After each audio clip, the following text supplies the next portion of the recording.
Hello, and welcome to another episode of the Christian Reeve Podcast. Today's guest is a podcaster all the way from Denver, Colorado in the United States. Of course, he's not just any podcaster. He is actually covering the famous case of D.B. Cooper. And his name is Darren Schaefer. Welcome to the show, Darren. How you doing? Thanks for having me on, Christian. I appreciate it. No, the pleasure's mine, as always. And yeah, there were different ways I looked at like how I could approach this, because I always do a considerable amount of research before I have any guest on my show. And I normally focus on them, just them specifically. And when I looked into what you're doing, it's not the first time I've seen kind of like or even the first time I've had someone on the show who's commit to one specific thing as far as like doing a podcast or doing a show is concerned. But I mean, there are so many different avenues you can go with this. And I think it's a great idea, to be honest, that you even set up this podcast. But I purposefully made a point of not looking into this case. Like I know it I know roughly what it is, but I kind of just wanted to get your words and, your mindset behind this and everything and focus more on that and, see where we go with regards to this. So let's start at the very beginning. Like, how did you first come across the story of D.B. Cooper and why did it stand out to you? I first came across it, I was probably 10 years old, watching a rerun of Unsolved Mysteries with Robert Stack with my sister, and they covered the D.B. Cooper episode. And we were living just outside Portland, Oregon at the time. And so when that story came on, it's like, oh yeah, and he walked to the Portland International Airport, and I was like, hey, that's where we live. And it was just cool to see this story. And it's like, oh yeah, he jumped out somewhere over the woods in aerial amboy. It's like, I've been there, I know where that is. And so it was just this cool local story.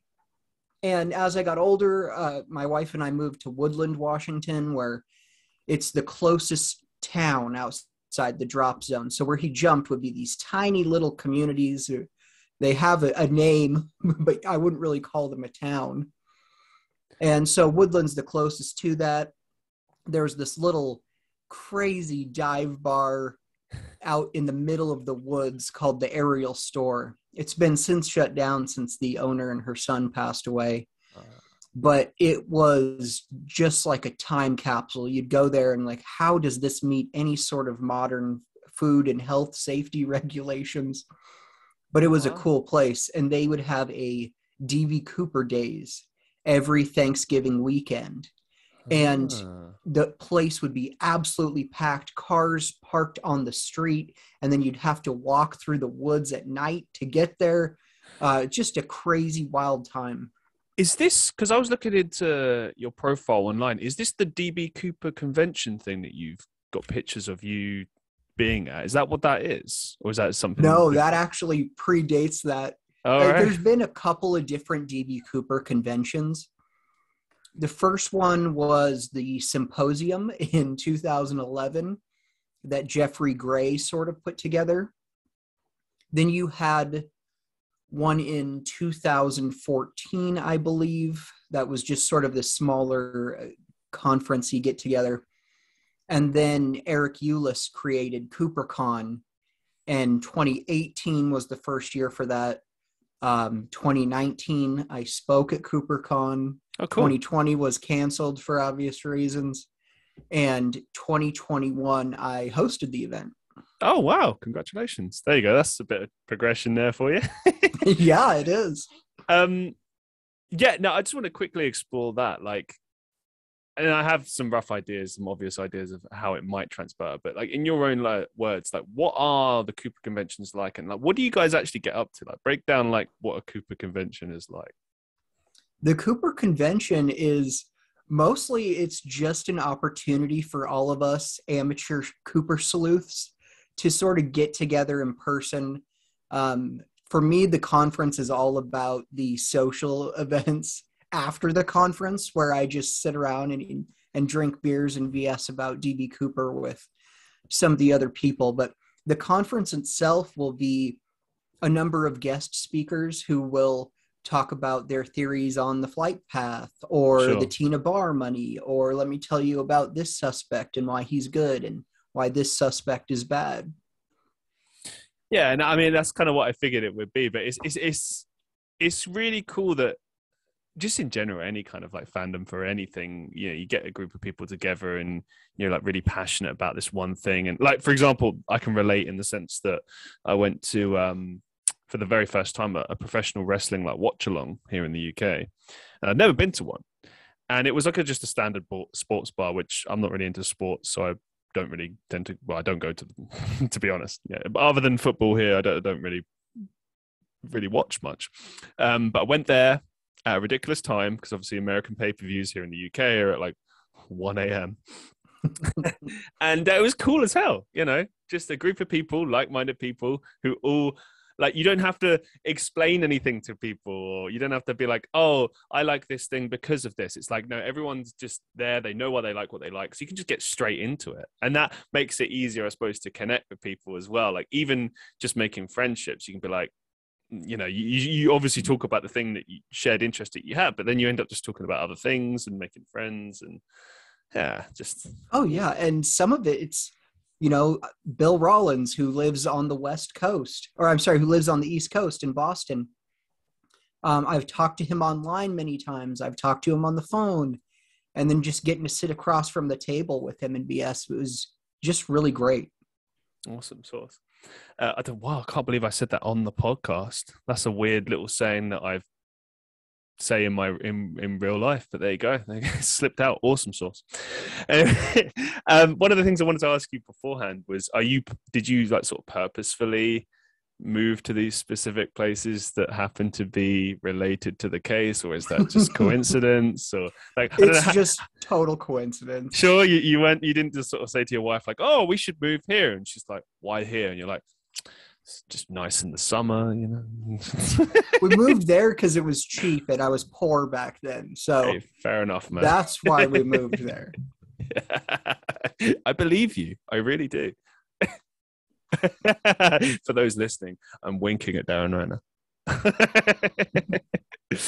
Okay. Let's just go, because again, I don't want to kind of I thought about this idea of just sitting and exploring the case like on here.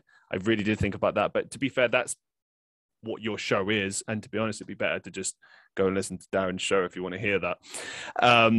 But I do kind of want to explore a few things. So I suppose the best place to start would be like in your own words, I suppose in a Cliff Notes version, like what can you tell us about the mysterious case of D.B. Cooper? Like, let's pretend, never heard anything about this case before. What's the case of D.B. Cooper?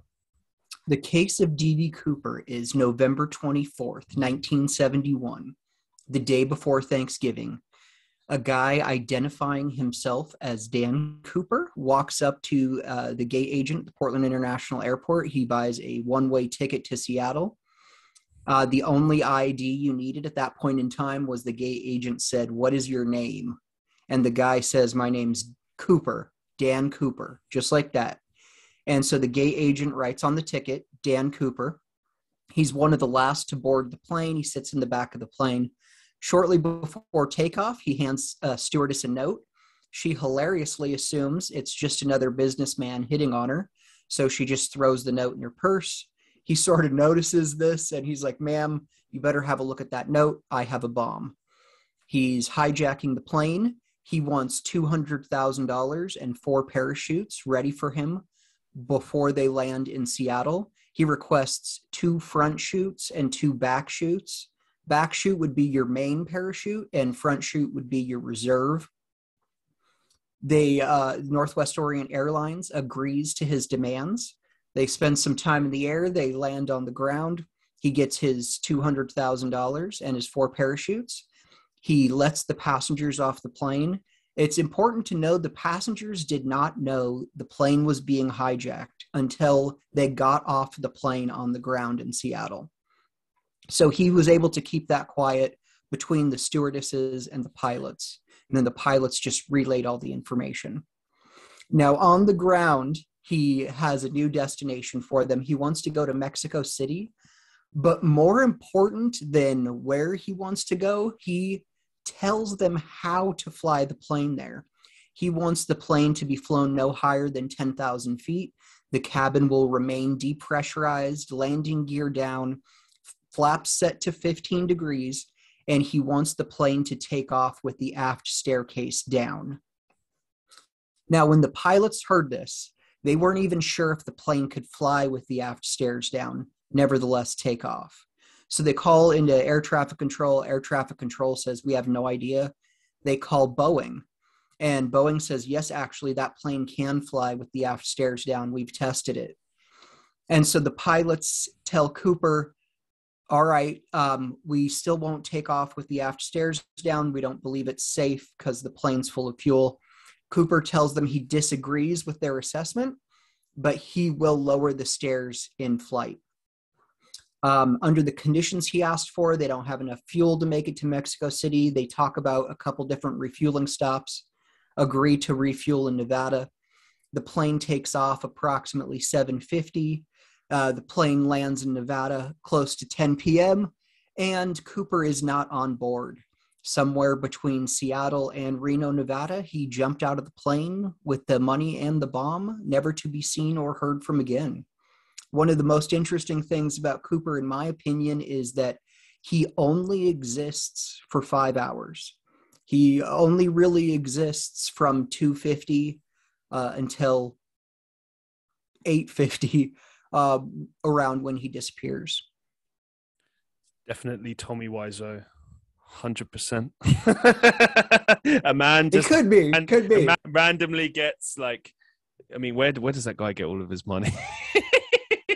No, but in all seriousness, firstly, thank you very much for detailing that. That was solid for anyone listening. I mean, come on, give the man a round of applause. Exceptional. Like, I expected you to know to know very well, but like you've clearly told this many times, and given this a great deal of thought. And there's so many questions that spring to mind for me. But I think the biggest thing that springs to mind for me, above all else, is obviously the expertise of this particular person and their knowledge and stuff. It kind of reminds me a bit of when I was studying, Jack the Ripper at school, and you get into the nitty gritty of it, and you'd be like, how can this person have this level of knowledge? This puts them up this particular level of society. And that was even more interesting back then in the 1800s, because it's like, well, this is someone in the elite kind of tier of society, if you want to put it that way, because the level of experience they would need, expertise and money, everything in between. And it's the same with this situation. It's very telling that this person has detailed knowledge of this plane, that the only other people that would have this knowledge is the actual plane company. And it's like, this is either a person who has worked in that industry heavily in some description, or has just been able to study a lot and understand this stuff. But whatever the case may be, it's a person that has all of this knowledge.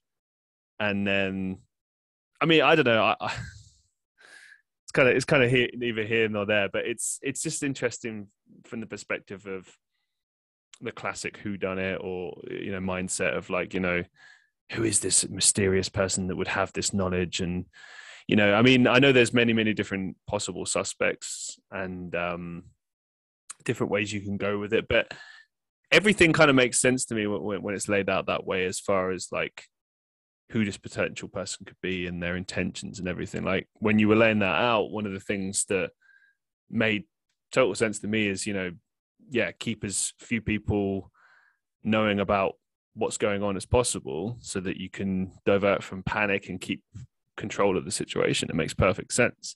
But to have someone of that intellect that knows how to control, essentially like you have to have a pretty good command of like psychology and understanding how to control people who are afraid, and so many questions.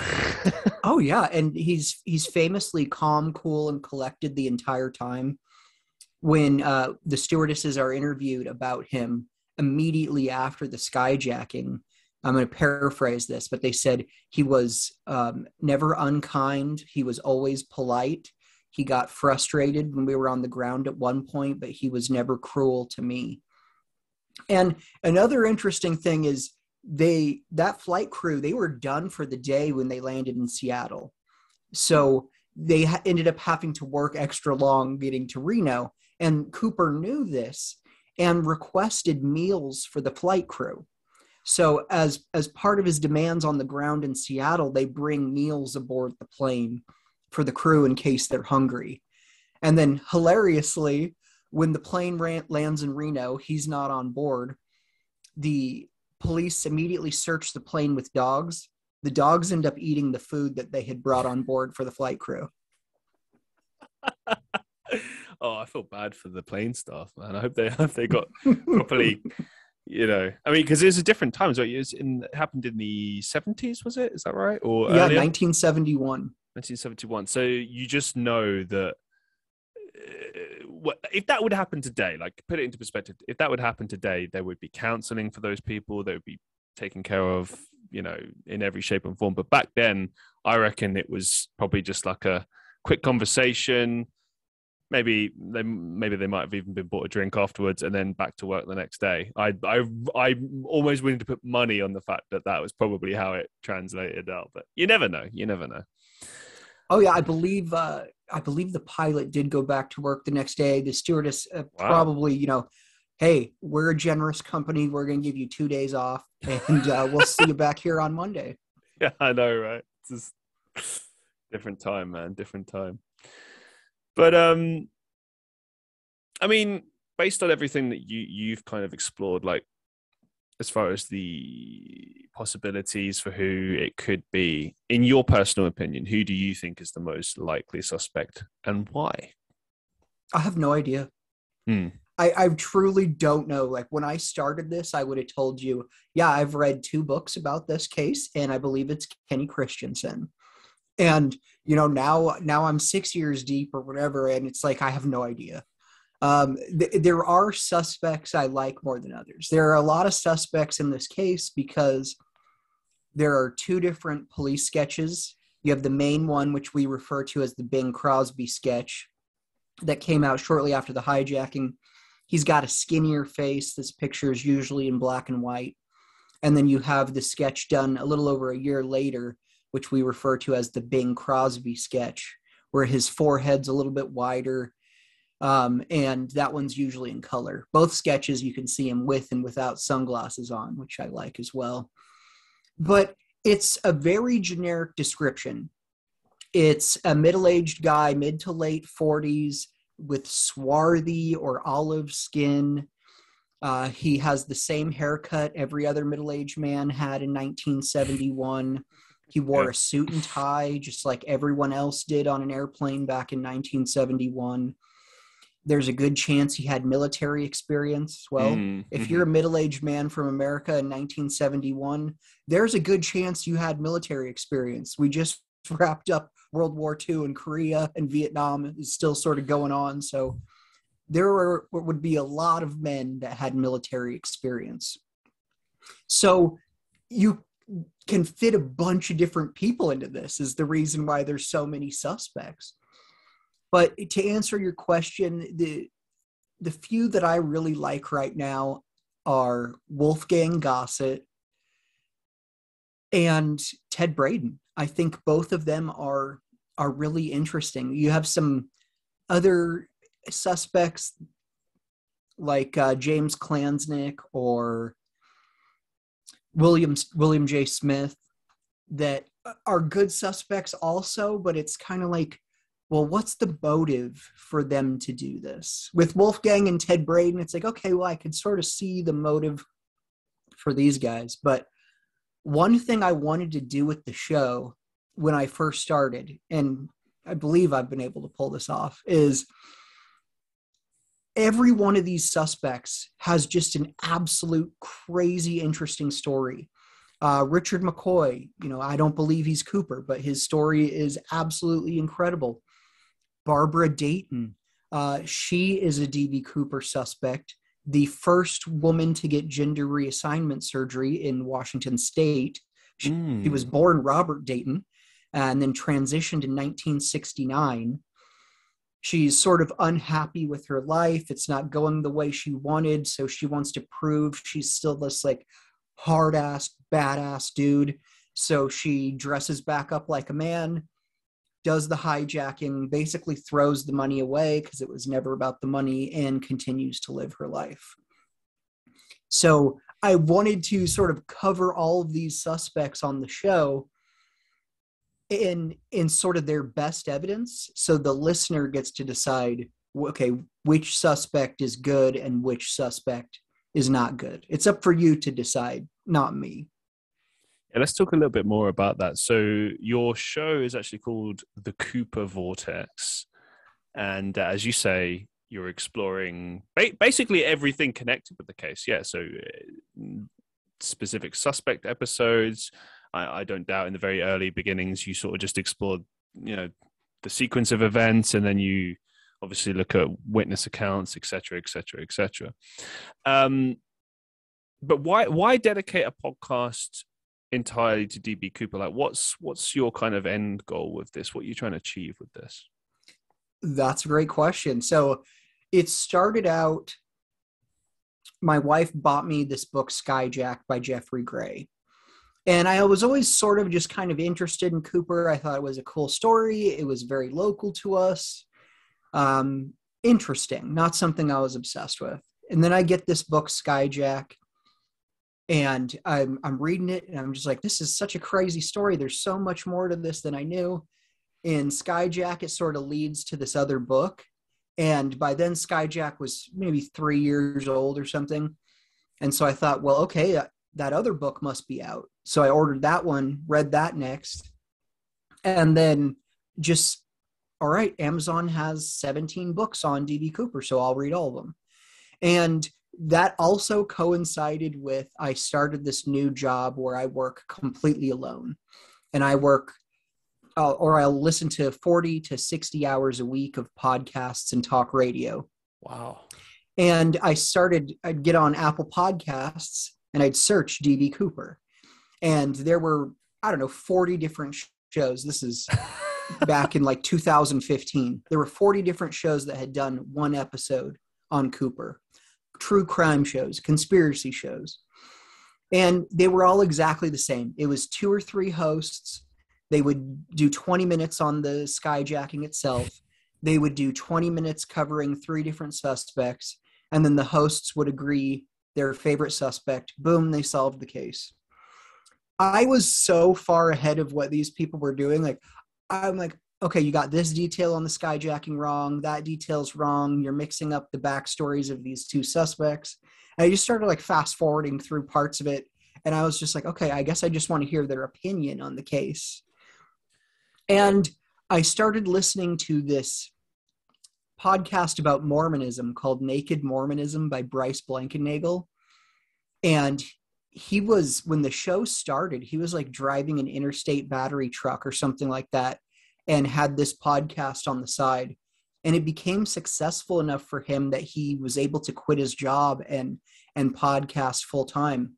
Nice. And that really inspired me. Like, I thought, wow, if he can create a show that's successful enough that he could quit his job and do it, then there's no reason I can't do a small show for fun. So I Googled how to create a podcast. And I had this idea, and I thought, well, the only way this is going to work is if I could get people to agree to be on my show that doesn't exist yet. And so I reached out to 5 people in the D.B. Cooper world who I thought would be great guests, and I really wanted to interview them. And I was a complete unknown. Like, I wasn't posting on the forums. Nobody knew my name. I didn't have any sort of cachet associated with me or anything. So I just emailed these 5 people and said, hey, I want to do this D.B. Cooper podcast, and I'd like you to be on it. I'd like you to be one of my first guests. And all 5 people wrote back and said, yes, they'd love to be on the show. So I was like, okay, well, now I got to create this. And I got a hold of Bryce Blankenagel, and he gave me some advice about creating the show. And his advice was like so much deeper than the questions I was even asking.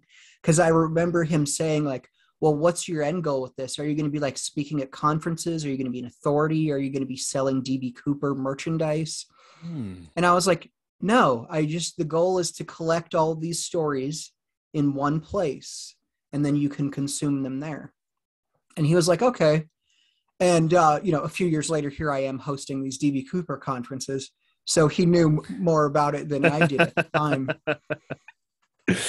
But I just, I got in my car. I was living in Idaho at the time, and drove from Boise, Idaho to Washington State, sort of did this big loop around the state and interviewed all 5 people in person, and drove back home with my interviews. And I was just so stoked. I was like, this is going to be the greatest show of all time.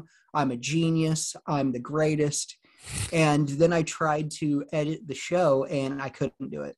It wasn't turning out the way I wanted. I wanted sort of this cheesy Unsolved Mysteries vibe. Right. And I was really struggling to sort of clean up the interviews. 2 in particular where the guest had a very odd cadence to the way he talked. All right. One guest was coughing and having a lot of like breathing issues. Mm. And I couldn't figure out how to clean that up. And so I actually sat on those first 5 interviews for probably 5 months. Wow. And one day I was on a work trip. At a resort, Dana Point, and I'm on the beach in California, and it's just beautiful. I'm reading this book, and I whip out my phone, let's see what's going on Facebook. And one of my first 5 interviews, Brian Woodruff, he had posted on Facebook, there was a guy who came around making big promises about a D.B. Cooper project, and it never happened. The man is nothing but a liar and a phony. And I looked at that and I was like, God damn, he's right. He's 100% right. And so when I got home, I printed out that little Facebook post and I clipped it to the edge of my monitor. And I was like, something has to be done right now.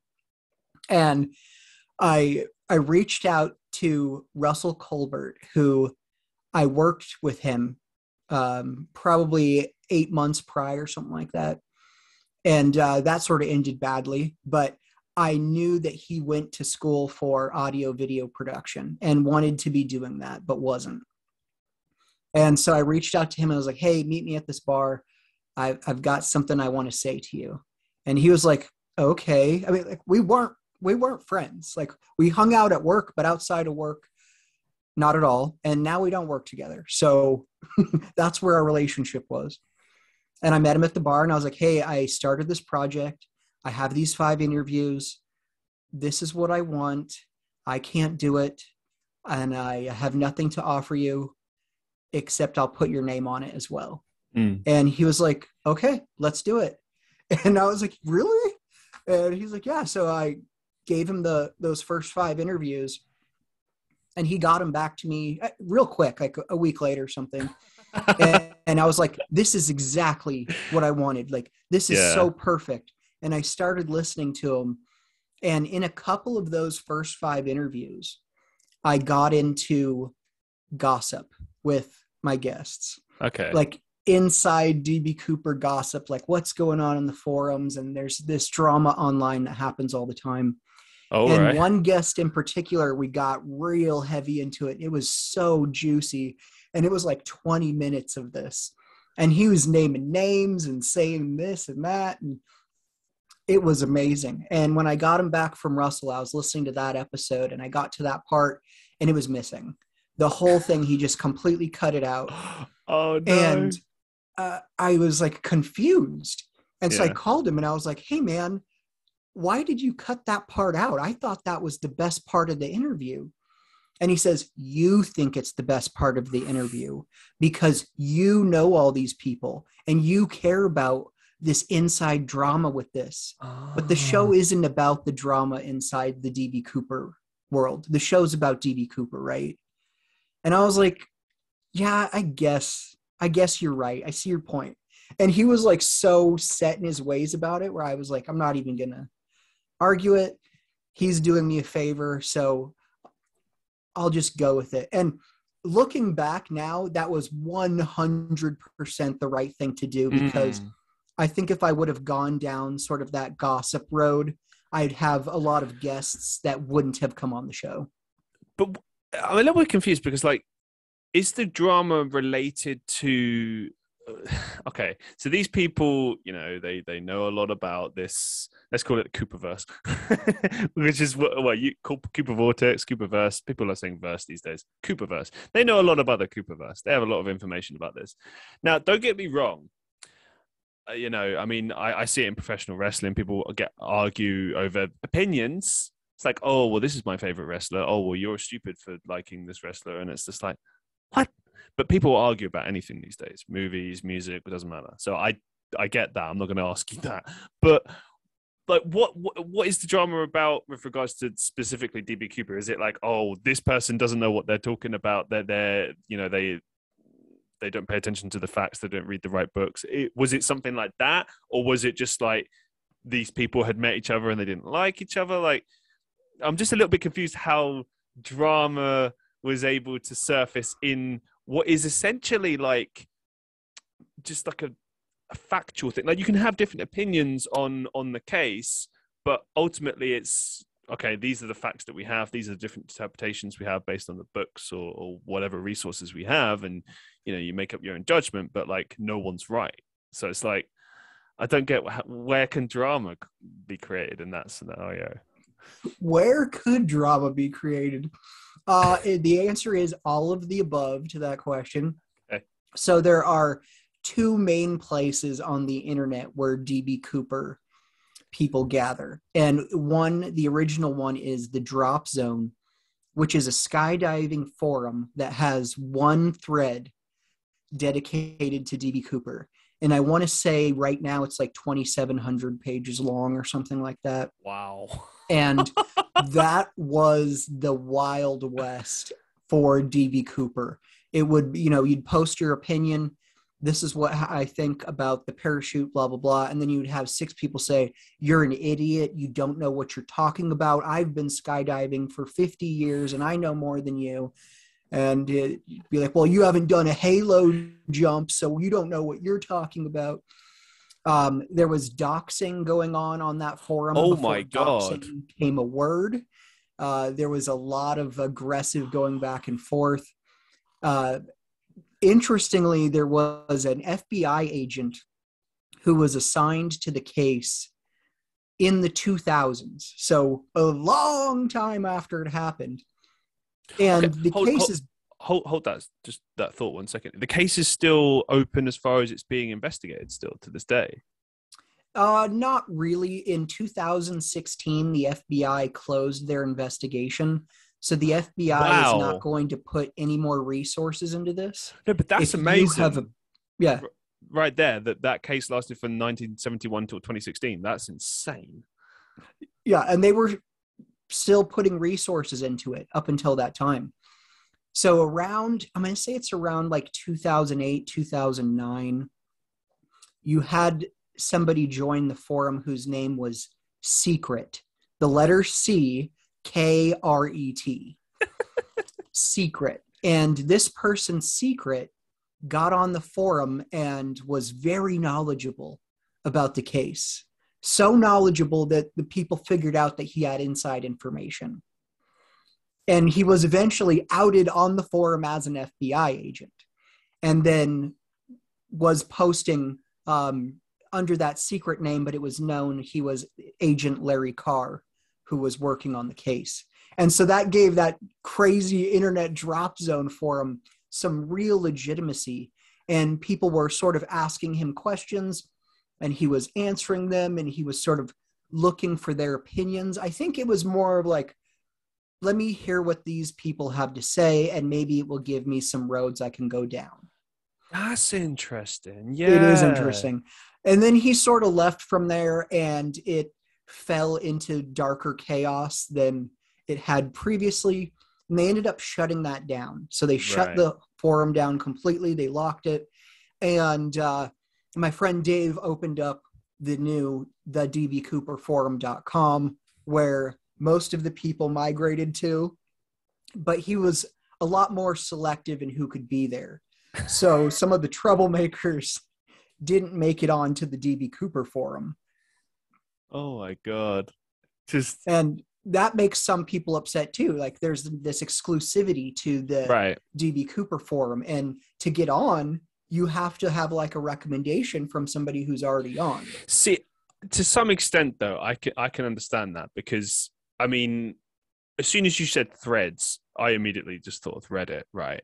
And I'm sure there are DB Cooper Reddits, and there must be, but the fact that there's like a specific website and like it's locked and it's to prevent like trolls and to prevent, you know, people messing with things. And, you know, I think to an extent that that's fair, but yeah, it sucks a little bit because, you know, like anyone can have an opinion, you know, and like, I'm sure there are many people that have like really great opinions they'd love to share, and obviously they're not able to do so. So that sense sucks. But at the same time, I do kind of understand, especially if you've got people doing wild stuff like doxing. Like, that's mad. But it got even crazier. There was a gentleman who was going to do some presentation at his local library, and a bomb threat was called in.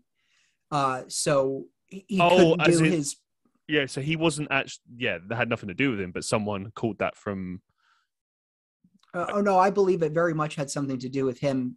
He was going to speak on D.B. Cooper at the library, and somebody who didn't like him called in a bomb threat.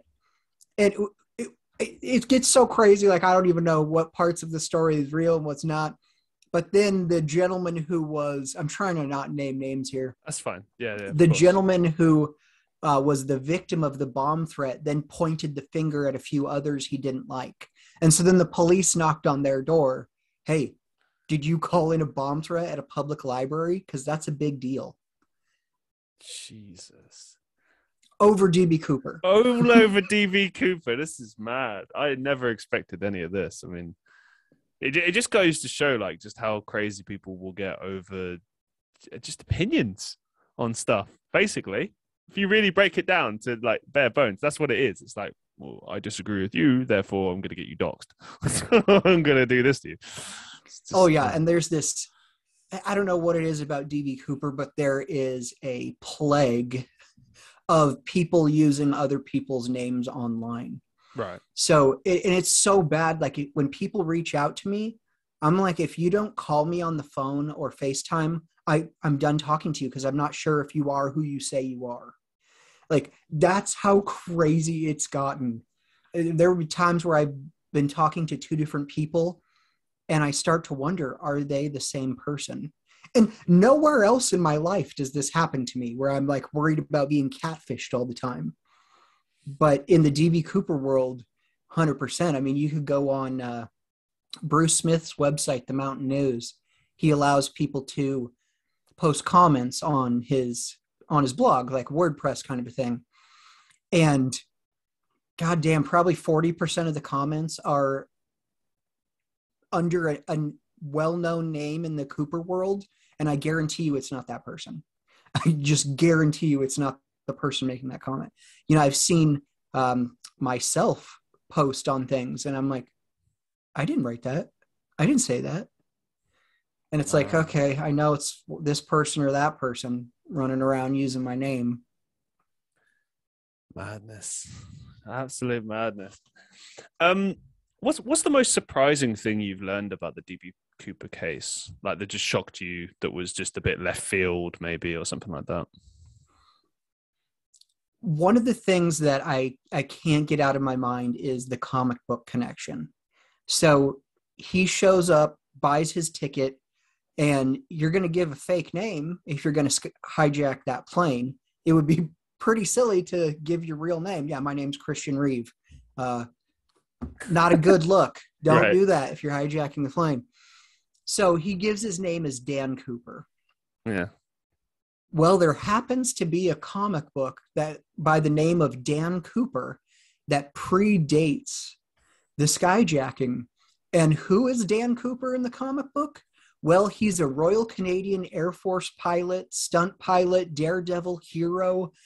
He can be seen in the comic book skydiving. There's an episode where he is jumping out of an exploding commercial aircraft. There are a handful of parallels. There's one where he defuses a briefcase bomb on an airplane and saves the day.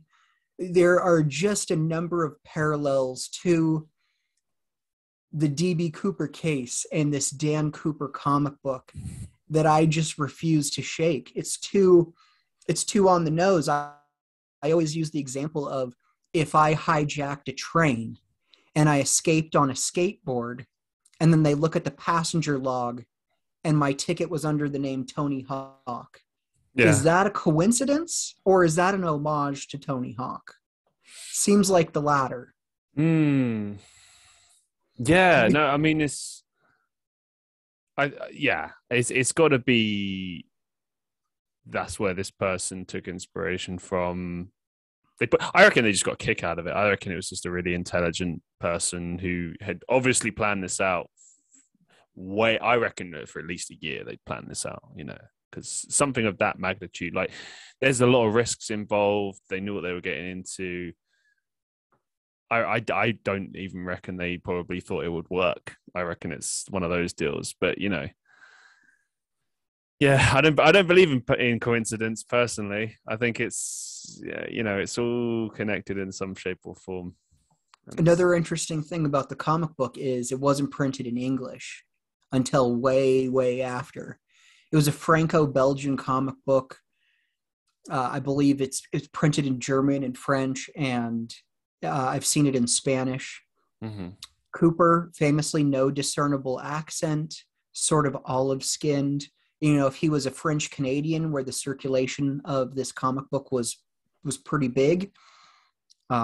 French Canadians have a very specific accent. If he's from overseas somewhere, maybe you can tell some accent, but they wouldn't. So where does this guy see this comic book? I'm already enthralled in this. Like, I'm glad that I chose to let you be the one to educate me on this rather than me spoiling it for myself. Because I'd heard about this. Everyone's heard about this case. It's like, I mentioned Jack the Ripper earlier. As like, there are certain cases that exist in the world that everyone knows about.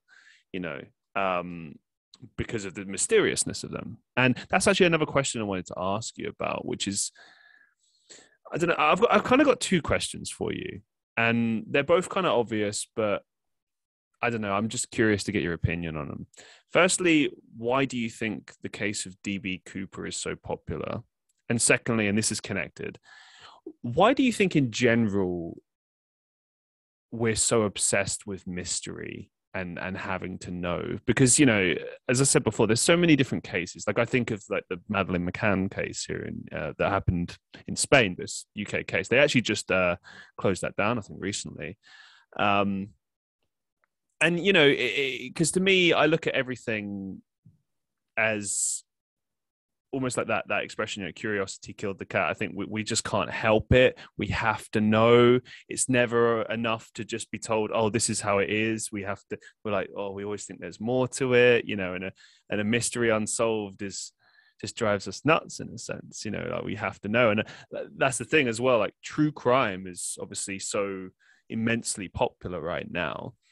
And I think it's for the same reason. It's like people are just obsessed with the motivations behind why things happen, or like the possibilities of why something is the case, but where do you sit on that? Why this case is so popular, I have a couple opinions on that. One is the whole James Bond aspect of it. You have this guy in a business suit hijack the plane with sunglasses on. He's drinking bourbon in the back of the plane while the stewardess seated next to him is lighting his cigarettes for him. He escapes completely into the darkness, never to be seen again. He pulls this off without hurting anyone. And not only did he not physically hurt anyone, they said he was polite afterward. So you have this sort of James Bond anti-hero. If he would have brutally stabbed 3 of the stewardesses to death, I don't believe he would be this popular guy on t-shirts today. So the fact that no one was physically hurt, and who did he take the money from? It wasn't a mom and pop diner. It was an airline. Do you have any sympathy for airlines, Christian? I don't know too many people that do. When you hear they lost $200,000 to this polite, well-dressed skyjacker, you're not really on their side. So, and especially in like the Portland, Seattle, Pacific Northwest area, that's a little bit hippy dippy. We're all rebels. It really took off in that area. So that's one of the reasons I think this case is so popular. The other, like you said, is that it's unsolved.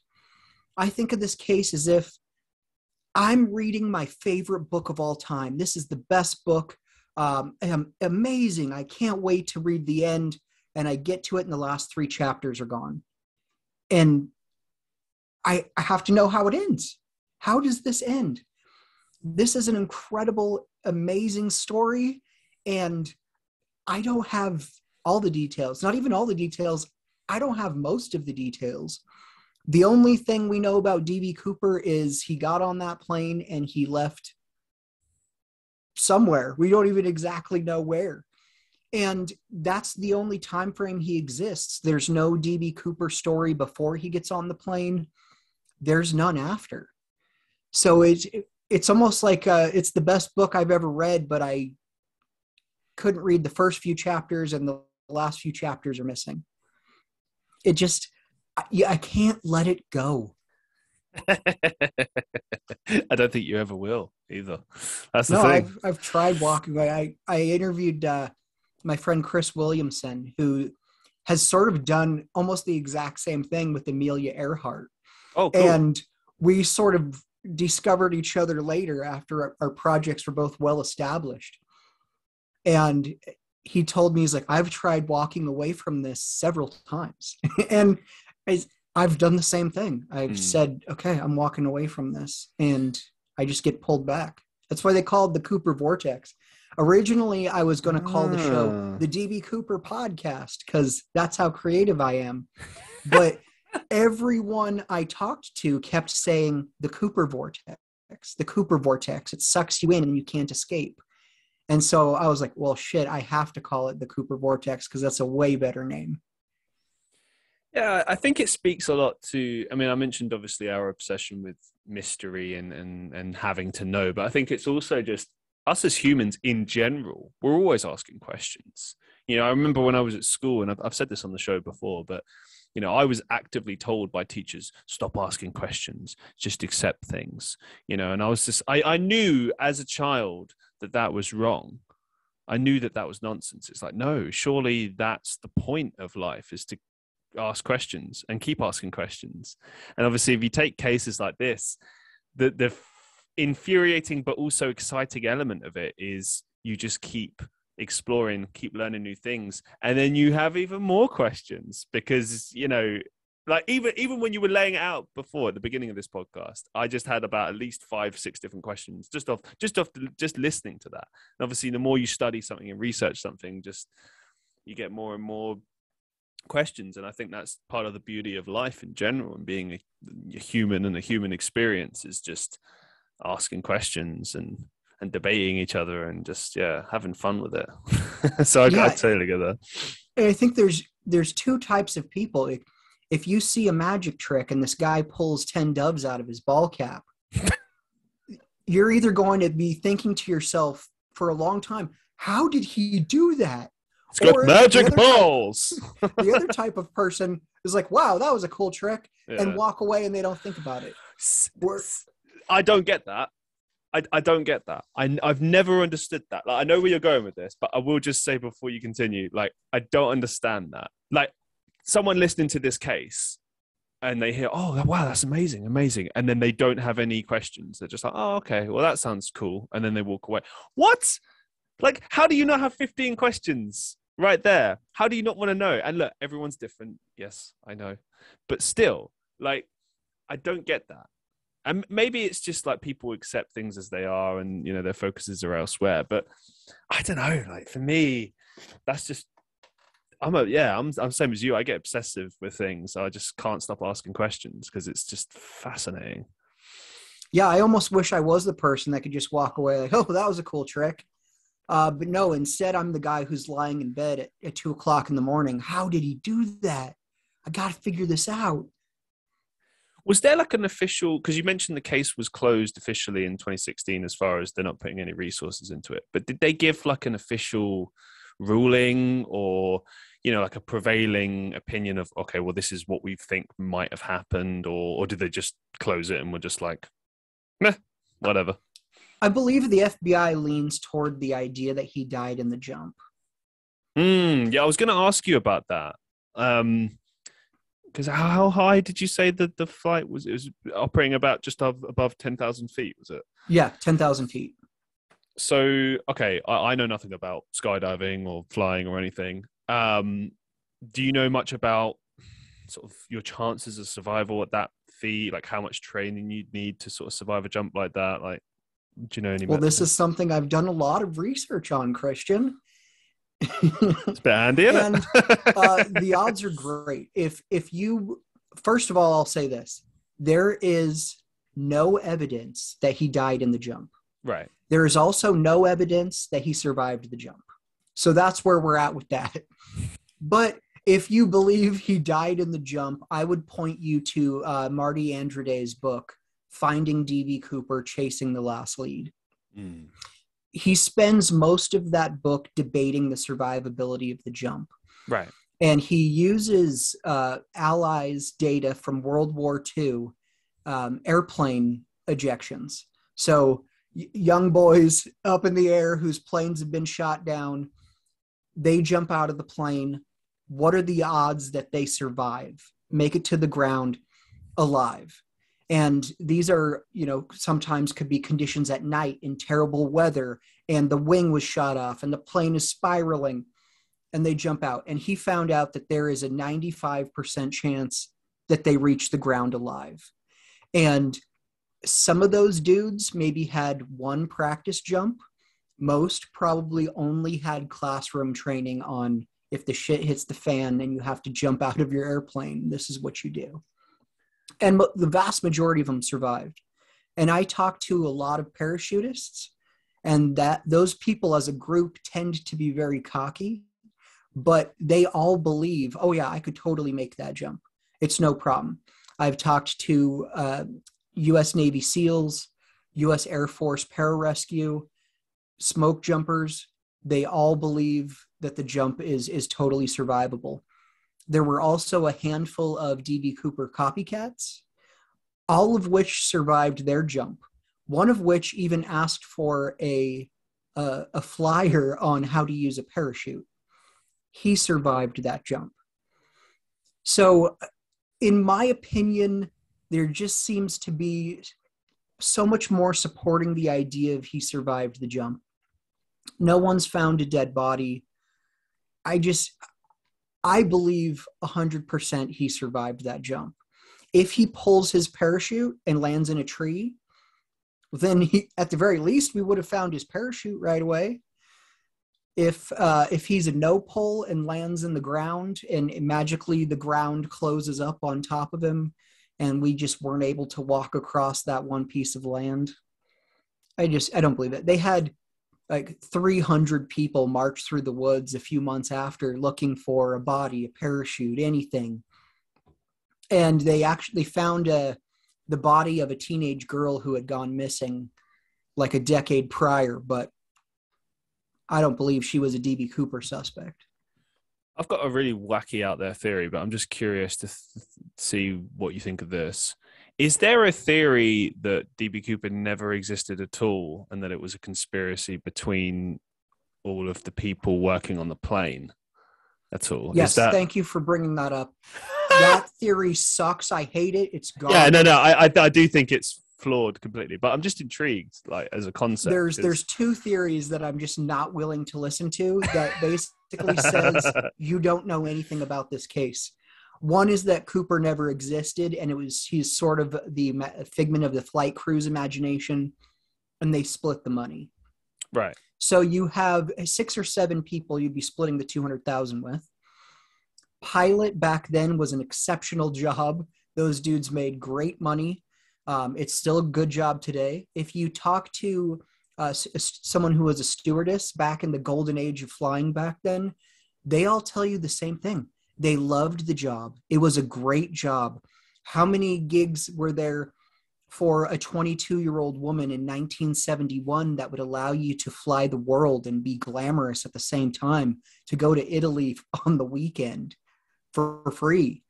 It was a great gig, and all the people I've talked to that worked for airlines back then have a really positive impression and view of the experience. So I don't think that you could have got those 6 or 7 people together to pull this off for $200,000, and then we're going to whack it up 6 different ways. I just don't believe that. The other theory that is just complete bullshit, I can't stand, is he never jumped off the plane. He hid in some secret compartment when the plane lands in Reno. And then he, after the plane is searched, he's somehow able to just calmly walk off the plane and blend in with all the FBI agents and airport employees. And it's ridiculous. You know, have you ever been on an airplane? They don't have a bunch of spare room that they're not using. The aircraft uses every inch of available space. There's not a bunch of hiding spots in there. And they also searched the plane with dogs. He jumped. Yeah. It certainly would seem that way. I mean, because I love playing conspiracy theorists with these things. I think it's just a lot of fun. And that's probably, a large part of the fun. I suppose... one more thing. He was witnessed at the airport by a couple of people, but he was just another guy in a business suit at the Portland airport.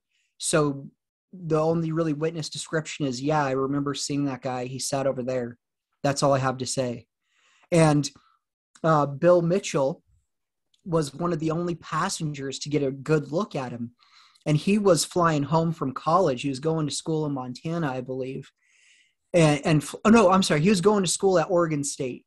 He was going to school at Oregon State and was flying home to Seattle. And Tina Mucklow, the stewardess that was sitting next to Cooper, really good looking gal. And so Bill Mitchell, this 21-year-old dude, he's looking over and he thinks to himself, why is that good looking stewardess sitting next to that old geeky guy? And that's like his direct quote, old geeky looking guy. And so he's really the only one that got a look. And the only reason he got a look at him is because he was curious. Why is she paying attention to him and not me? It's sort of the jealous young man point of view. That's interesting. I've got a few more questions about the case that just sort of trickling into my mind as I'm thinking about it. So I hope you'll entertain them just for the time being. Oh, hell yeah. I love talking about this. Yeah, no, I can tell. It's just, I think the reason I was a bit trepidatious about this is I didn't want to kind of ask you stuff that you've been asked like a million times before, which I imagine is very difficult not to do. But at the same time, I think for me, from an outsider's perspective looking in, it's just a classic thing of like you find yourself with a million different questions because the human brain is brilliant, isn't it? In the way that it, and what you were saying before about how that FBI agent sort of found themselves going into forums and asking people questions and stuff. Like, I think that's brilliant. I think that it demonstrates that, they're probably stuck for leads, didn't know what to do. And so it's like, why not just look at what people are saying and go, maybe that's something we've not considered before. Maybe, overlooked or, it's just because the human mind is brilliant, isn't it? It can just come up with things. And because we're all so different and we all think in different ways, perfect. You get lots of different perspectives, things you never would have thought of. And it's brilliant.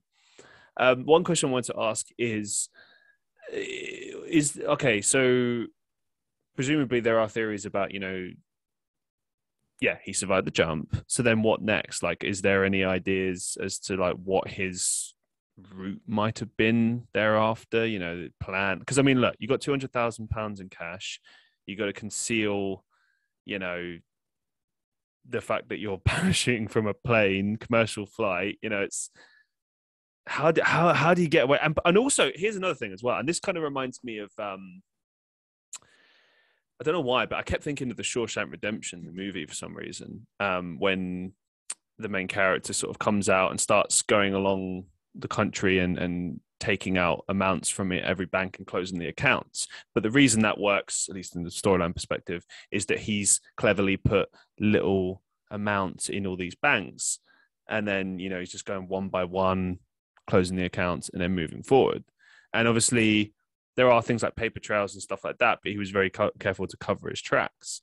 But if you're a guy, you got £200,000 in cash, it's like, that's going to be very difficult to conceal. You need to have like a clearly thought out plan of like how you're going to manage that and stuff like that. So I just wondered what's the kind of prevailing thought process as to his next actions, maybe. Okay, I have a really long answer for you on that. Oh, go for it. Yeah, go for it. So he asks for $200,000. They have to come up with $200,000 in cash. Now, weirdly, Sea First Bank in Seattle, they had $250,000 cash set aside in their vault for such an emergency, some sort of hostage situation. They need a ransom. Here we have this block of money in the bank. And they had all the serial numbers and bills documented. Serial numbers are all written down, and the bills were on microfilm, whatever the hell that high-tech film is in 71. And so they know all the serial numbers of these bills. So they give him the money. He escapes with the money. No money is found until February of 1980, when some parents and their 8-year-old son are on this sandy beach area of the Columbia River. The boy brushes some sand aside and finds this pile of garbage. He picks it up and, oh, it's not garbage. This is money, deteriorated money. And so that's the first and really only evidence found of the D.B. Cooper skyjacking, this $5,800 that was found on the beach of Tina Bar. The problem with the money being found there is it's wildly outside of the accepted drop zone. It's like 20 miles west of the accepted flight path, and the wind would have been blowing east. So anything that jumps or falls out of the plane should have traveled east from the flight path. So it just doesn't make any sense. And there's never been any explanation for how the money got there. And then Tom Kay, who is a paleontologist who sort of fell into investigating some of this Tina Bar money, he had a paper published about 2 years ago, where it was actually the first use of diatoms in a forensic investigation. Now, what are diatoms? I'm not quite sure because I'm a dummy, not a scientist, but basically diatoms are these single-celled organisms that grow like a glass shell on the outside. They live a very brief life and die in a period of a few weeks or months. And it's what is inside diatomaceous earth. It's these little diatoms. And he was able to find some of those on the bills. And the interesting thing about the diatoms on the bills is they were only of a spring variety. So Cooper jumps out of the plane in November. The money is found on the beach in February of 1980, 9 years later. But weirdly, the money only got wet in the river in the springtime. So any other theories we had for how the money got there? Maybe he landed in the Columbia and the money scattered and it got dredged, or it floated there. That's sort of all out the window now because the money was only wet for a brief time in the spring. So we thought we had no idea where the money came from, and with some more evidence and work, now we really don't know where the money came from. So legitimately no one has a good explanation for how the money got there, why the money got there. The other thing I will say about the money in my super long answer is I believed that the money could have been spent. So the FBI gave a list of 10,000 non-sequential serial numbers to banks, to casinos. Hey, if you see any of these 20s come through, it's one of Cooper's, let us know. And nothing ever came up of that. But I assumed a few things incorrect. So I had this guy on my show named Arthur Friedberg, and if you look him up, he is the guy when it comes to U.S. currency. He literally wrote the book on U.S. paper currency. It's called U.S. Paper Currency by Arthur Friedberg. If you're a collector of currency, the last name is very familiar because his family created the system for identifying bills called the Friedberg system. He is the guy when it comes to money. And I had him on the show and I said, Arthur, do you think he could have spent any of that money? And he immediately said, no. The idea that you are going to have, over 9,000 $20 bills enter circulation, and the idea that not a single one of those bills comes up on a flagged transaction over 50 years, he said that the math doesn't check out in his head. He said that money was never spent.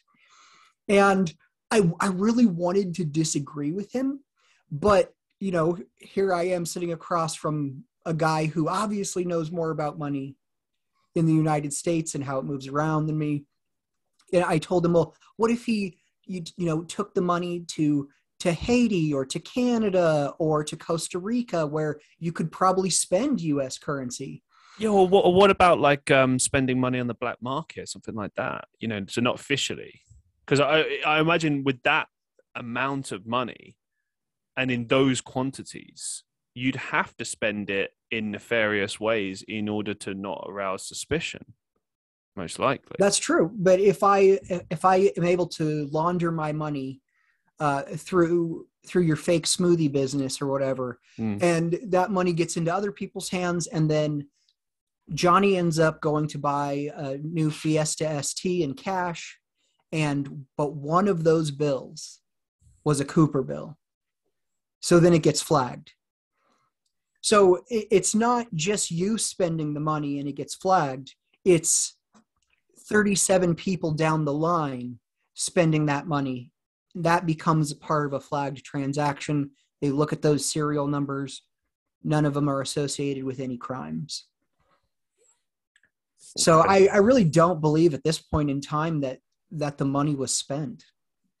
Yeah, I can see the thought process behind that. I mean, I think just in any kind of major case where you've got, there's a lovely doggy in the picture there. I love dogs. Any case where there's just like an exceptional amount of money, it becomes problematic. I mean, I think of the series Breaking Bad. Are you familiar with the series? You must. Oh, hell yeah. Right. For those who don't know, basically a guy unfortunately gets cancer, and instead of accepting money from his friends and family in order to sort of handle treatment and go through all the process, he decides to start cooking meth with one of his previous high school students, and all hell ensues. But obviously he is successful to a degree and ends up getting a lot of money and ends up having this problem of like, what the hell do I do with all this money? And he obviously launders money through businesses, which works to an extent, but he's still, I mean, there's that famous scene where it's him and his wife, and he's literally got like a massive crate-sized amount, not bigger than that, like a pallet-sized amount of money, and there's got to be at least $250,000 there, 500,000, maybe even $1 million. And the first thing I thought about that was like, there's just getting this kind of amount of money at one time is a problem. It's a big problem. Like if you win the lottery tomorrow, it's like you can't just like put it in the bank. Do you know what I mean? Like you got to like put it in the specialist bank. There's different ways you got to do these things. It's got to get taxed. I mean, that's a whole other thing right there. Yeah, you can try and put it into a system, but then there's just all these rules that apply to it. Like and the more you have, the more hassle it is. It makes you wonder, doesn't it? Like maybe this person, they might have had like fantastic flight experience and expertise and stuff like that, but maybe they just weren't very good with money. It's quite possible. Like they just didn't think that part through. Yeah, one of the suspects, Wolfgang Gossett, he sort of gets entangled in some drama with a few ladies he owes money and some gambling problems. Right. So it was believed that that was the solution to his money issues. Of course, that's a good point as well, is like, could that money have been used in gambling context, because that's probably one of the only acceptable ways you could, get away with gambling a large amount of money without being asked questions, potentially. Yeah, but how many bookies are taking bets that big? Adjusted for inflation, it's 1.25 million today. Even placing that bet with a Vegas bookie today, I can't call into Vegas and say, "Hey, man, give me 1.25 million on the Nuggets tonight." Well, no, but what I mean is you'd have to kind of do it in increments, wouldn't you? So you bet like 50,000 here, 10,000 there. I don't know. So maybe I'm just potentially. I don't know. I mean, it's. Yeah, but yeah, no, I mean, to get to like that level of betting in those amounts, you have to be accepted as part of like their little club, don't you? Like millionaires club, so to speak. Oh yeah, I remember reading once. It was, I think it was Jay-Z. Jay-Z has a fantasy football league where it's $1 million entry fee, winner takes all. That's pretty cool. Yeah, that'd be pretty cool. Oh man. What do you think are sort of the key lessons or takeaways that we should take from the D.B. Cooper case? That's a good question. I think for me, one of the lessons I've taken from this is I've interviewed several people who their uncle was D.B. Cooper, their grandpa was D.B. Cooper, their friend was D.B. Cooper, their ex-husband was D.B. Cooper. And what I've learned from that is that all of those people are telling the truth. They really are, because in almost every circumstance, it was their loved one who told them they were Cooper. And so a lot of times it's a deathbed confession. Weirdly, in this case, somewhere between dozens and up to 900 people have confessed to this crime in a realistic way. I think tens of thousands have confessed sort of as a joke. I mean, you could go on Twitter tomorrow and type "I am d.b. Cooper," and you will get 10,000 different people who have tweeted that. Are those serious confessions? No. But there have been many confessions that were serious. Wolfgang Gossett, for example, he told both of his sons on their 18th birthday, and he also told 2 different lawyers in 2 different states the full story. You had Dwayne Weber confess on his deathbed, "I am Dan Cooper." And then his ex, Joe, goes to the local library and picks up the one D.B. Cooper book they had, because she didn't know who Dan Cooper or D.B. Cooper was. And it had her dead husband's handwriting in the margins of the book. Interesting. Kenny Christensen, sort of a loose confession. His brother interpreted it as "I'm D.B. Cooper" and ran with that narrative. Barb Dayton, she confessed to the Foremans that she was D.B. Cooper. And if I've learned anything, it's that when a loved one tells you something like that and you love them, this is my dad, this is my uncle, this is my best friend, they're not going to lie to me about this. So then it puts these people on a journey to prove their loved one right, not even necessarily solve the Cooper case. It always goes down this angle of proving your loved one right, which is why I've decided on my deathbed that I'm going to confess to some insane shit to my family, so I'll know what they're doing after I'm dead. You just want to mess with your family. I love it. Why do you think all these people lied? I mean, yeah, I get the idea of it would be cool to mess maybe with people, or to create a lure, mysterious atmosphere around your death or around you in general. But why do you think so many people have confessed to being D.B. Cooper? Like, what is the point of lying about something like this? That's a question I ask on my show to almost every guest. Oh, cool. And I think the biggest reason for it is that he was cool. And, maybe I lived this boring life, or I lived sort of a life where I have a lot of regrets. And I was loosely associated with this. Maybe one time somebody joked, oh yeah, maybe Walt did it. I could imagine Walt doing this. And so that's sort of in the back of your mind. And, I'm not sure. I see why people do it, but I definitely couldn't see myself doing it. I get it. I wasn't really expecting an answer. I guess I was just kind of intrigued because, people will lie about all sorts of crazy stuff, of course. Oh, yeah. There aren't a lot of people lining up to say I was the Zodiac killer. Yeah, no. There's no cachet in that. No one's going to buy you a drink at the bar because you were the Zodiac killer. There are many bars in Oregon and Washington where if you walked in and said, I'm D.B. Cooper, drinks are free. So that's part of the difference. No one's really looking down on him anymore that same way. Occasionally I'll have a guest. It's like, it's really important to know that he was a hijacker and was threatening all these people's lives with that bomb. Right. Yeah. Yeah, I do see your point, but I don't even really believe the bomb was real. I think that too. No one was hurt. So yeah, and if you want to cultivate fear amongst people, but also not be stressed yourself, you would lie about something like that in that kind of situation. And given that this situation seems to imply that this person had a good deal of understanding of human psychology, at least even just on a basic level, they knew enough to know how to kind of manipulate people into fear and to believing him. He must have been a good liar, to be able to cultivate that. Like I just think in that kind of a situation where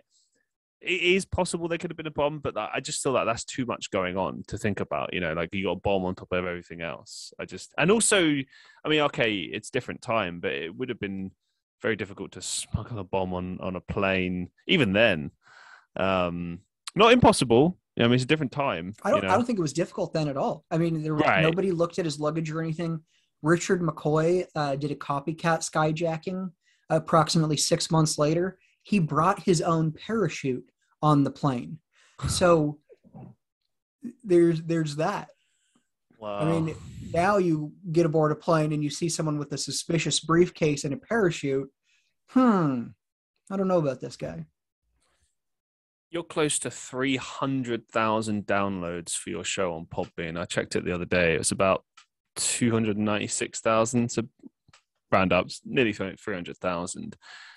How long has the show been going? How did you achieve this incredible feat, and what does it mean to you?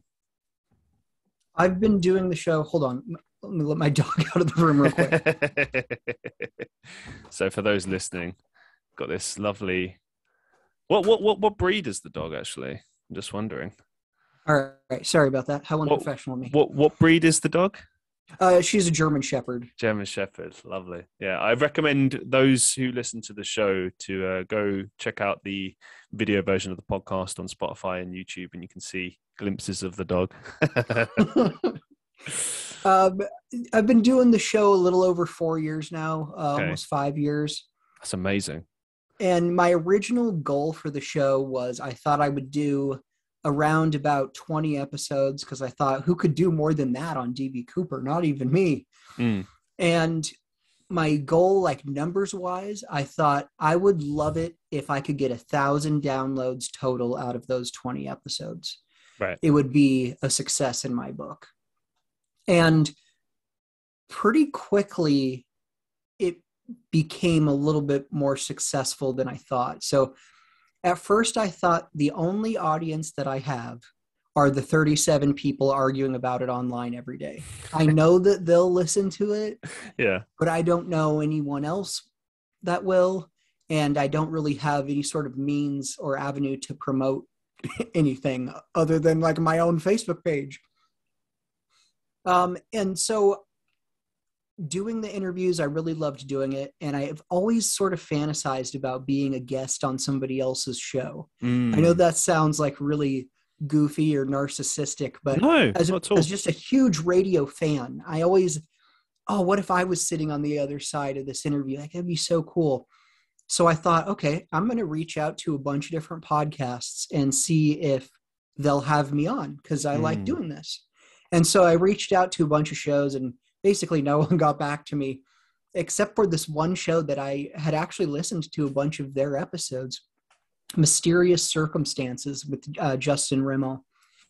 And he was like, yeah, I'll have you on, but if it's no good, I'm not going to air the episode. And I thought, okay, that's totally fair. I accept that 100%. And Brutal. I recorded an episode with him, and he released it. I feel like I did a pretty good job. And that was the first time where I had people find my show that weren't specifically looking for something on d.b.cooper. And it gave my show a pretty good bump. And so I thought, okay, this is the way to do it. If I'm going to promote this, I got to promote it to people who are already listening to podcasts. So I just started, hey, any show that'll have me on, I'd love to be a guest. And I love doing it. I've been trying to do the same lately, admittedly not as much, but I've tried going on other people's shows, and I suppose trying to give people a taste of what it's like to listen to my show, listen to me talk. I mean, ultimately I let my guests talk. That's my sort of thing. But growing a podcast is hard. It's a little bit easier for something like what you're doing, because I say easier, but it's a niche. It's a specific thing. It's a thing that a lot of people can have interest in this. So they're just going to check out, even just for curiosity purposes. Do you know what I mean? Like, oh, this person's talking about the D.B. Cooper case. I really am into that. But if you're trying to do something like what I'm doing, where it's just straight up discussions with people, it's hard. It's a hard thing. Yeah, I saw my show get a couple of bumps from unrelated things. Like, oh, cool. Loki was in that Marvel show Loki. Yeah. Did a brief, like 20-second D.B. Cooper joke. Of course, yes. And I remember that. I saw numbers for my show go up when I didn't release an episode. So it's like, okay, that was the Loki thing, or the John Dower documentary that came out. It was on BBC, and that gave me a little bump. That's weird, isn't it? That whole when you're not releasing an episode thing, because I've noticed that. Like, I've been releasing loads of episodes lately because I've just had, luckily, a massive demand in podcast guests. So I've just been running with it. Like, anytime someone's reached out to me, I'm like, yep, come on the show. Let's do it. Let's do a show. So I'm doing them back to back to back, and it's a lot of work, but I love it. I do love it. But the numbers are very low. And if anything, they keep getting lower. Like the last a couple of shows I've released, it's like, 5 views, 3 views, 0, whatever, and but then like earlier episodes are picking up a lot more views, and I'm just kind of looking at that like, it doesn't make any sense. Like, what? But and sometimes like I know after this little slump, not slump, sorry, that's a weird way of putting it. I suppose it is a slump, but no, after this period when I basically stop having people on the show and I go back to just having like, doing one a week or whatever the case may be, I know that there'll be a period where, because sometimes like I've had instances where I haven't released anything for like 2 weeks, and you notice episodes bump up, and it's like sometimes I wonder, like, should I just do it less often? And it's weird, like knowing what to do, what not to do, like very, very hard, because you want to do as much as you can, but different things work, and it is tough trying to build an audience. I've tried so hard with mine, and I've been doing it. It'll be 2 years in July this year, and it's hard. You just got to work at it. I mean, you've been doing your show for 4 years, and you've done so much research, even prior to actually doing the show itself. That's a commitment right there, and it should be applauded. And, honestly, congratulations for all the downloads you've achieved. Like, it's amazing stuff, and it's good. It's cool to see another person doing something that, like, they're, because I have a lot of people on the show that have different passions, different things they're doing in life, but it's cool meeting people when there's that consistency. you know, of a thing they're doing over a long period of time. You know, that's even more, to me, even more motivational, and gives me sort of more hope in what I'm doing. So yeah, I applaud you for that. Really, really awesome stuff. I think the best thing to do for growing an audience in a podcast is to keep doing it. Yep. The people who are still podcasting are the ones who are still podcasting. The people who aren't are the ones who quit. I've been on 30 shows that did less than 20 episodes. I know. What is that about? Like, there's a show, I won't mention who, but if they do ever listen to this, guys, you really got to set that podcast back up. So they got to like over 1,000 followers on YouTube, right? Which I've never even been able to do that. You know, all their episodes were getting thousands of views. I mean, they were killing it. And they were gracious enough to have me on their show very early on. And it wasn't an interview podcast. It was just these two dudes like talking about stuff. And it was really cool. You know, they were doing a good job. And they were covering interesting topics, and they were killing it views wise. And then they just stopped it. And I don't know. I think it was more just their own lives caught up with them, and they just, you know, maybe they will revisit it one day in the future. Who knows? And I hope they do. But it kind of stunned me, because I was like, but you know, you can monetize this, and you know, loads of people are listening, and like you're smashing it. But then you stop it, and then here's my show where, you know, I struggle to get even just a few people to listen to it, and I publish it everywhere. I promote it everywhere. I bust my ass. Like, I do all these clips. It takes a lot of time doing a podcast. For anyone who doesn't know, like, you think it's like, oh, you just record a show and that's it. No, like, I mean, let's just put this into perspective for a second. We'll compare what I do and then what Darren does. So with what I do, I have people reach out to me, or I reach out to them. You have them on the show, you record the episode, then it comes to editing the episode, clipping it up, doing descriptions for, you know, the clips and stuff you're going to do. Then the images, which I keep very rudimentary because I'm not a graphic designer or whatever. There's this whole process. And then, of course, there's the publishing and then promoting on social media. And all of that in total takes probably 2 to 3 hours. I've got it to, give or take, sometimes less, usually more. All of that for probably something that's not even going to get past 5 listens or views. And you take all of that for a second and you look at what Darren does, which is he's doing loads of research on top of that. Like, I do a bit of research every guest that I have on the show, and most of the time I ad-lib during the show. So these questions are more just kind of like starting points to get a conversation going, potentially, if I get stuck. But mostly I just kind of listen to the person and just kind of poke them every now and again, and great, you've got something, right?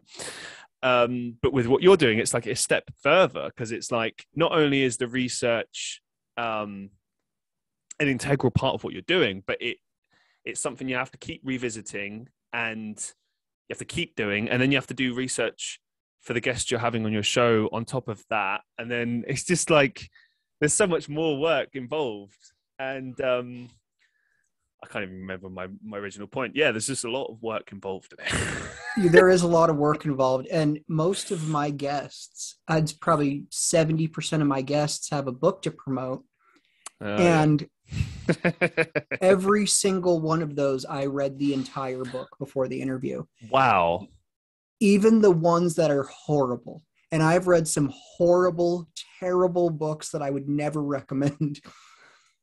But I read the book in its entirety for their interview. Amazing. Just because I feel like that's the only way I could do it for myself. Mm. And many times I've said, I'm not reading another terrible book. But then I end up doing it because, you know, if a book about D.B. Cooper comes out, I'm going to read it. I've read probably 40 something books on the case at this point in time. I have an incredible collection of D.B. Cooper books I'm very proud of. Okay, here's my biggest mistake, Christian. If there was a way where I could have made money off the show, and I want everyone to know that I pay for the show. I don't make a dime off the Cooper Vortex. I don't make a dime off of it. Really. I pay $14.99 a month to host my show. I was going to say, yeah, Podbean charges you, doesn't it? But like, yeah. You've got 300,000 downloads and you've not seen anything from that. That's mad. What?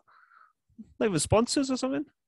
No, there are a couple d.b. Cooper companies. Like there's a company called d.b. Cooper Appliances in Chehalis, Washington. There's a bar called d.b. Cooper's in Lincoln, Nebraska. There is a d.b. Cooper themed brewery in Vancouver. I have reached out to every single one of those companies and said, I will put a free ad in my show for you. Send me a file or send me a script and I'll read it and put it in the show. None of those people have gotten back to me. Multiple attempts. And I spoke to the owner of the bar and the brewery. I spoke to the owner of the d.b. Cooper Appliances. And they're both like, yeah, that seems like a good idea. Yeah, thank you.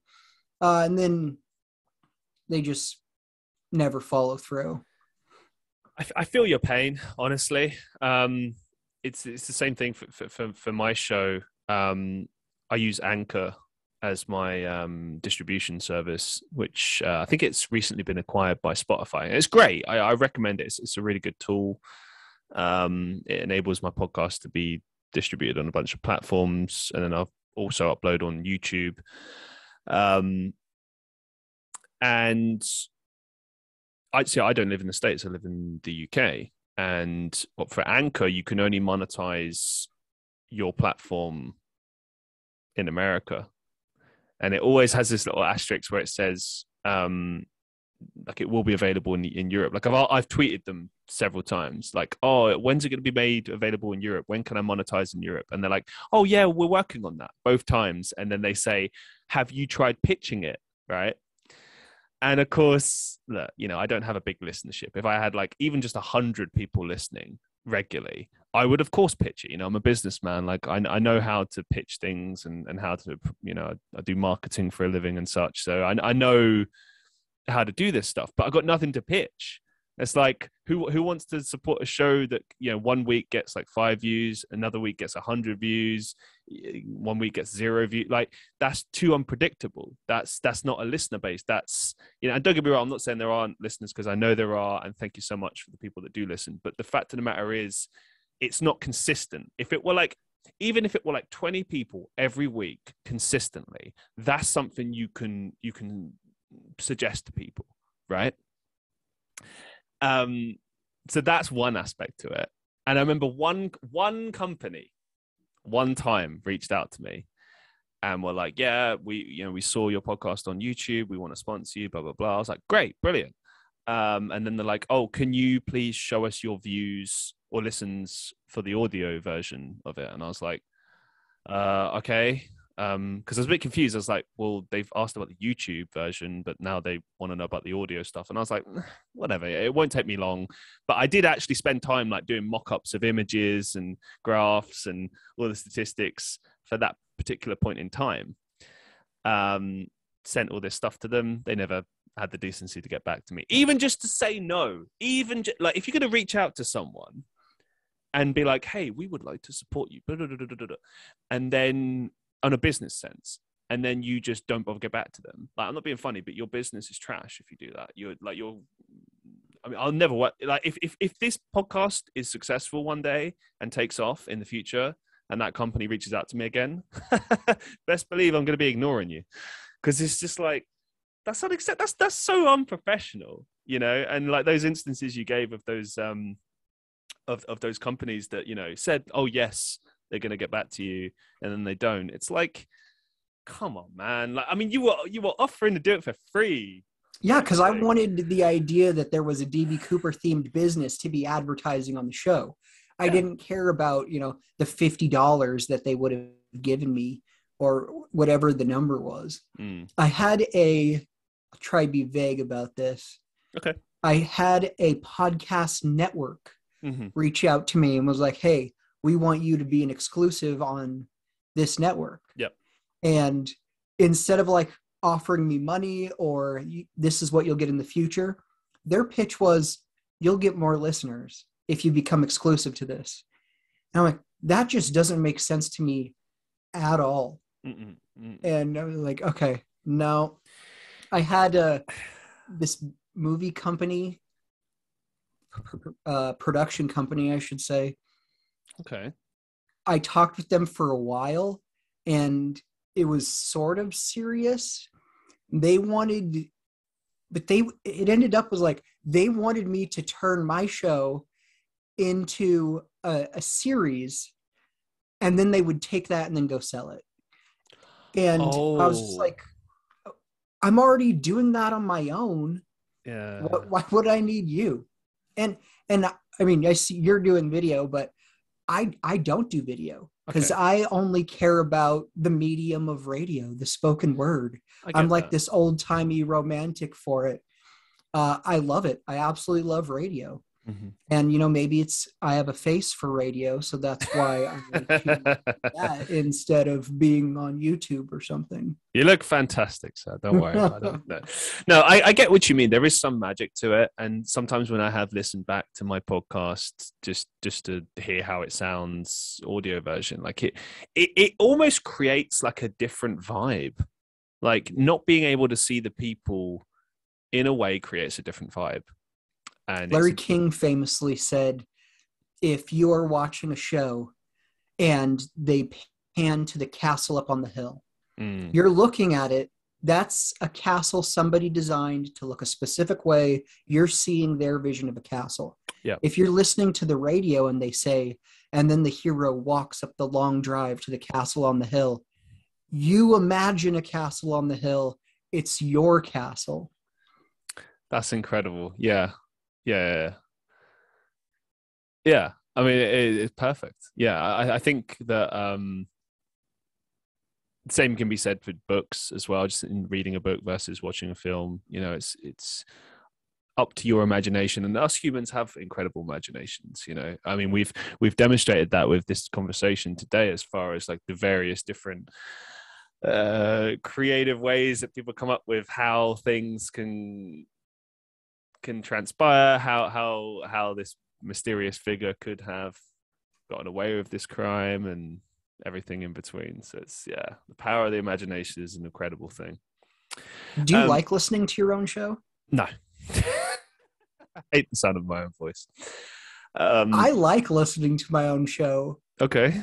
Because it really is the show I created. So like when I listen to the finished episode before it goes out, I usually love it. I'm like, this is a great episode. This is amazing. But when I hear myself laugh, it makes me sick to my stomach. Yeah, this is what I mean. Like I like the satisfaction of listening back. Like when I'm editing, I listen back, and if it's been a really, really good show, I'm obviously like really proud of it. And I'm like, yeah, this is good. I'm proud of this. Fantastic. It reaffirms my belief in why I'm doing this, of course. But yeah, those little things that are insecurities about ourselves come out, and I'm just like, oh, look at my stupid face and that stupid laugh, and just but that's just being human, isn't it? It's just like you could find 1,000 things that no one will ever find, and that they'll probably find you very pleasant, or maybe they'll hate you. Who cares? But like, it's just subjective, isn't it? It's just I think it always comes down to passion at the end of the day. That's the most important thing, and you definitely have passion in what you do, and it's amazing to see. I've got a final couple of questions for you before we wrap things up. Completely different, not related to D.B. Cooper. This is just all about you. What's the best advice you've ever received? The best advice I ever received. I feel like I should have an answer to that at the ready. Yeah, you should have a cue card next to you. Like, what do they call them? Not cue card. Oh gosh, I just think of those old business presentations that you do. When they're like, "Oh, have yourself some notes." Oh, PowerPoint. Yeah, not but like flashcards. Oh, That's it. Yeah, sorry.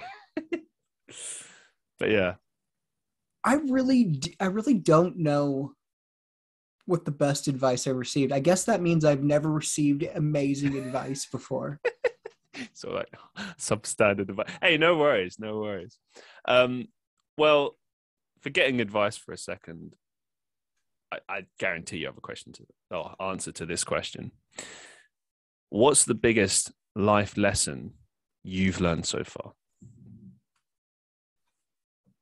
Wow, that's a deep question. That's my favorite question. I would say the biggest life lesson I've learned is do the work. Mm. Do the work, especially something that doesn't take very long. I'm a big fan of the book Getting Things Done by David Allen. Yeah. David Allen, yeah. That book sort of changed the way I work, changed the way I respond to emails and inquiries, things like that. Do the work would be my advice. You could do whatever you want, but it usually has a lot of work associated with it. If you want to have a great, amazing podcast or something, or a YouTube channel, do the work and get it done. Done is always better than perfect. If you're chasing perfection in your project, you're going about it the wrong way.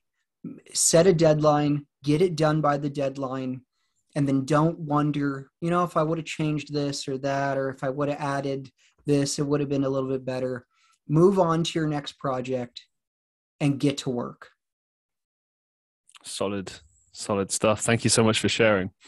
As we draw things to a close for today, do you have any upcoming projects or some final thoughts that you'd like to share with our listeners? Hell yeah. I started another podcast. Oh, cool. The Book of Darren. So I love doing interviews. I've interviewed 50-something people about D.B. Cooper. Cool. And I enjoy doing that. I'd like to say I'm going to quit the Cooper Vortex and move on, but I really can't do that. I was going to say. It's too much a part of me. I really do. I check the forums before my head hits the pillow at night. Really? If I'm waiting in line somewhere, I pull my phone out. It's not Facebook or Twitter I'm going to the D.B. Cooper forum in the drop zone. Cool. Because I'm an insane human being. But the new show, The Book of Darren, it's the most interesting people and guests, according to me. Just people I wanted to talk to and interview. If I would have reached out to, had Ben Minot on the show, if I would have reached out to him, hey, can I talk to you on the phone for 2 hours? He wouldn't even respond to that. But if I say, hey, will you be on my podcast? Then it's like, yeah, now I'll talk to you for 2 hours. Mm. So I'm going to keep doing that. Yeah, well, no, best of luck with that. I mean, I can tell. I think the most important thing, and I've said this both on the actual show before and also just to people in real life, if you're going to do a podcast, be willing to have conversation. I think that's key, and that's something you're definitely willing to do, not just because you're passionate about this thing, this case of D.B. Cooper, but also just in general. It's every time I've ever appeared on someone else's show, I've always made sure to be very chatty. And sometimes, there was one show I read on recently where I felt like I almost hijacked their show because I spoke too much. So I'm trying to get that balance right. But, be there, show up, talk a lot, and be engaged in what you do. And people are going to resonate with that. And, I think it's great. It's news to my ears to hear that you're doing something else. Is it going to be just not related to D.B. Cooper at all? Is it just going to be like your own thing, just general conversations, or is it still in the Cooperverse? My guests will usually bring up D.B. Cooper at some point in time, and I'll talk about it. My first guest was Chris Williamson, who did that Amelia Earhart series. Cool. And our paths are exactly parallel. It's just the topic is a little bit different. And I was really, really glad to meet him in the last 2 years. Ben Minot, he's a YouTuber who does eclectic and absurd media from the 80s and 90s and cool. on. Had him on to talk about Max Headroom. But it's just people I wanted to talk to. Interesting topics, interesting guests. And about being on other podcasts, it's a performance. You have to be on. Bingo. If you and I are sitting at a bar, my cadence will probably be a little bit different, as would yours be. I'm not looking to start talking the second you stop talking. The key thing I've noticed, because actually this podcast has made me a better conversationist in real life, but there is a key difference. You're right. You are putting on a bit of a performance. But do you know what? Some of the best conversations I have in life are similar to these chats on a show. The only difference being that you're not talking to an audience. Whenever I ask questions on this show, or I'm listening, or whatever I do on this show, I'm very cognizant of the fact that there is an audience listening. Whereas when you're sitting down with your buddy at a bar or whatever, like you're not, they don't have to answer straight away. You can have periods where no one says anything. Like there's always different rules. I think that's the key, isn't it? Is different rules. Because I like to try and be as authentic as possible within the confines of what we're doing. But yeah, there is a performance element to it. Like I wouldn't be able to just sit here and just be like, so what do you think about this? And look, there are shows like that exist, and I just don't think that's good enough personally. Maybe that's controversial to say, but I think any podcast requires you to have some degree of energy. There are different ways that podcasts can be carried out, and much of the same way as radio, but you have to have energy. You have to show up. Like you can't just be like half-assed about it, because that just makes for a terrible listening experience or a terrible viewing experience. Because you can, especially if you've got one person that's really trying and the other person's just like, it's like, oh yeah, that's the worst. Why do you have this co-host that just sits there? You have to ask him, yeah, Gary, what do you have to say, Gary? See, I was just thinking of just like someone who has like a bad guest or something, or a bad host or something. But that's a very good point. When you've got like a co-host that's just like, oh, like I think of this podcast, I won't name it, but there's a pretty, it's now ended because the podcast it was terrible. But what would happened was, it was a beloved YouTuber who, his channel has just gone to new levels of depravity over the years. It's just not as good as it once was, And one of the biggest reasons that people point to that for happening is the fact that it was acquired by this production company, and ever since then they're supposed to be helping this person and making it easier for him to create content, but actually they've made it several times worse since their influence has been felt. And at some point, someone threw the idea of doing a podcast. Now, people come to this particular YouTube channel for this specific guy, not for these other guys. Like these other guys have popped up in this guy's videos here and there, but like he's the main event. He's the attraction, and the stuff he creates and his passion. That's what people come there for. So when you see this podcast, right, and you see these two guys sitting there and they're leading it, and one of them's sort of like half engaged. The leader is kind of like asking questions but not really listening, that is one of the most frustrating things I'm just going to go on a little bit of a rant here, so just bear with me. But yeah, listen to your guests. Listen. Don't cut them off, and don't get me wrong, I've been guilty of that in the past, and I've worked on that. But whenever I've cut people off, it's to ask them a follow-up question, or to because I'm engaged in the conversation. It's never, oh, I just want to talk about this thing. It's, no, I'm so engaged in this, I want to know this, and I get giddy, but I remember that it's a conversation, so you got to be polite and let it unfold and kind of pick your moment to kind of guide it. But this particular instance that I'm talking about, the guy that was your main attraction was barely involved. He's kind of like, yeah, yeah, maybe. And sometimes you get some good stuff out of him and whatnot. But the two guys running it, like, I mean, what can you say, really? They shouldn't have done a podcast. I don't think a podcast is for everyone.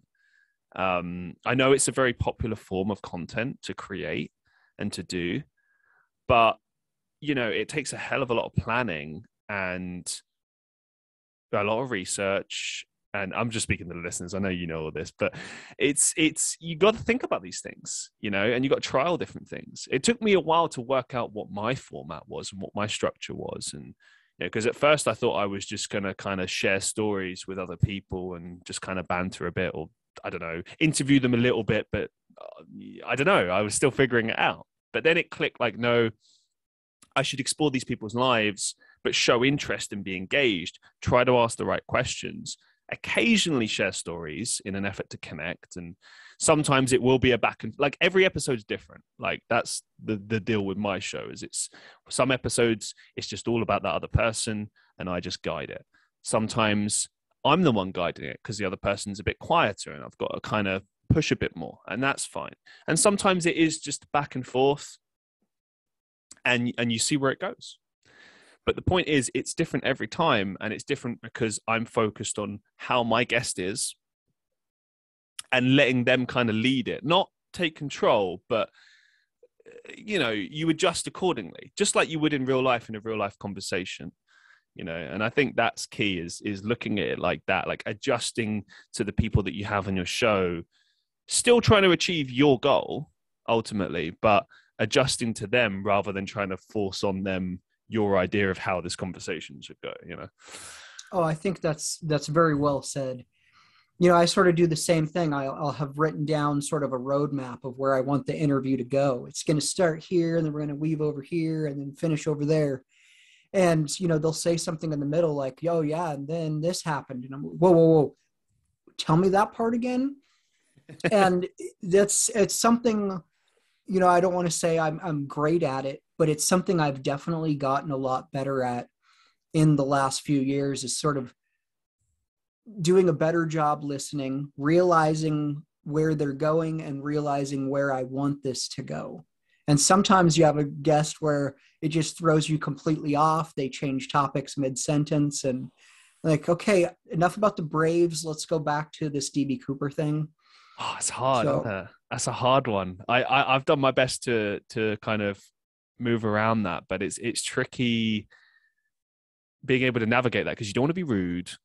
And sometimes what they're saying is gold, but at the same time, like you might have if the whole show is about, say, D.B. Cooper or a particular topic, it's like, should we really be talking about this thing? I suppose I could clip it, but then, I don't know. And it's hard knowing what the right or wrong thing is to do in these instances. But I think you kind of just have to call it as you see it to some extent. You know what I mean? And just go with the flow. And I suppose the power of editing is it enables you to kind of get around that a little bit. Whereas yeah, definitely. That's the thing. I exclusively don't edit because A, I'm lazy, and B, I like the idea of like a kind of conversation where there are ums and ahs, and it is something you're listening to that's almost like, it's not even like you're listening to the classic sense of a podcast. You're listening to, it's like you're a fly on the wall listening in on a conversation, but it's a structured conversation. You see, I've done 60-something episodes, and there are probably a half dozen times, I can remember each one specifically, where the guest either went too long or too short or said something off topic, and it just completely threw me. And then the guest stops talking, and then there's silence, and I'm like trying to collect myself. Where was I? Where are we going? And it's like so embarrassing. I feel like, I'm so stupid. I can't even think of a question. But I have 17 questions down here, but no, any of these are going to be wildly off topic now.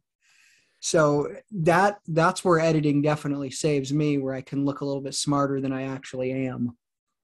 Yeah, no, I know what you mean. Like, I heavily rely on ad-libbing, but I always have the questions in front of me as a kind of a guide, like I mentioned earlier. But one thing I've done, just in case, is to have a sheet of generic questions. I've never really used it, but there's some generic questions. Some of them I do ask. Like, I've asked you some of them, which is best advice, biggest life lesson. But I just think those are good questions because everyone has a different answer, and I don't know. I just like those questions. But there are so some. Do I. Yeah, right. But there are some, like a sheet that I wrote, which is really useful if you've got someone who you genuinely don't know what to ask them. And this happens sometimes, more often. See, anyone listening to this now that's a podcaster, you're getting a podcasting masterclass. So I hope you're enjoying this and listening. It's good to have some reserved questions, stuff for when you're just stumped, because sometimes you won't have a lot of questions prepared because there's just not a lot to go on. Maybe there's not a lot of information about this person. Maybe there's just not a lot of questions you can ask, or interesting questions. Like, it's one thing to be like, so what's this job like? Or what's your favorite thing about this? But that doesn't really inspire people. What you need is something that's going to get to the heart of it. Like today, my thought process was, is this something that obviously this person's really passionate about it, but can you get a whole conversation out of this? Or is it going to be, that's one part of the interview and the rest is focused on them outside? It just so happens we've had a massive conversation about this, and it's been really enjoyable, and that's how it's gone. And just the same as you mentioned, that you sort of roll with it and see how it goes. I do the same thing. I focus in on certain things. I try to fixate on certain things that the guest is doing, and I make that my focus. But it's so unpredictable. It really is. But it's a journey, and we're always trying to get better. But anyway, I just want to say a massive thank you for being on the show. It's been an absolute pleasure. I wish you the best of luck with this new podcast that you're doing. And obviously, I think you should, definitely never stop this Cooper Vortex show. I think it's a great concept. And I think you're always going to find new questions as the time goes on. There's always going to be more questions to ask in that regard. Oh yeah, the D.B. Cooper seems to be solved by somebody else every year or two. So everyone's got the answer. No, massive thank you for being on the show, and to all the listeners of the Christian Reeve Podcast, as always, be safe, be well, and I'll see you in the next one.